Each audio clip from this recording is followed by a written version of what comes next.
সারা বাংলাদেশে প্রায় 2000 আমাদের নেতা এবং কর্মী খুনের শিকার হয়েছে, নয়নের বিচার কর্মীর তো হত্যাকাণ্ডের শিকার হয়েছে। আমি তাদের আত্মার মাগফিরাত কামনা করছি। সারা বাংলাদেশে 1.5 লক্ষ মামলা হয়েছে আমাদের বিরুদ্ধে।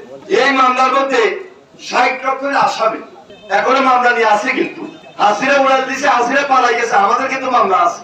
মামলা কিন্তু শেষ হয় নাই। আমরা চেষ্টা করতেছি কোর্ট কাছারিতে মামলা শেষ করার জন্য।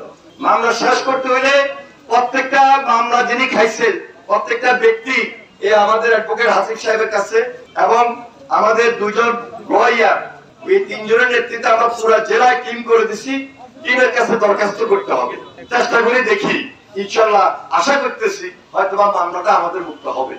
আমাদের মামলা প্রত্যাহার করতে হবে, কারণ এই সরকার তো বাংলাদেশ স্বাধীন হওয়ার সরকার।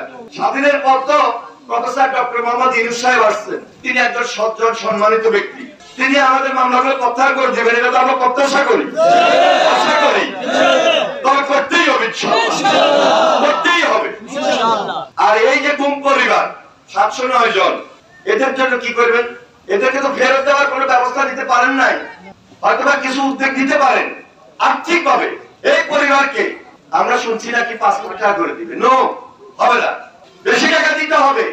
বিগত জুলাই এবং আগস্টে যারা হাসিনার অত্যাচার, নির্যাতন এবং হেলিকপ্টারে করে যাদেরকে ছাত্র জনতার আন্দোলনে খুন করছে, শুধু তাদেরকে নাকি টাকা দিবে, নো, হবে না, সবাইকে টাকা দিতে হবে, সবাইকে অনুদান দিতে হবে।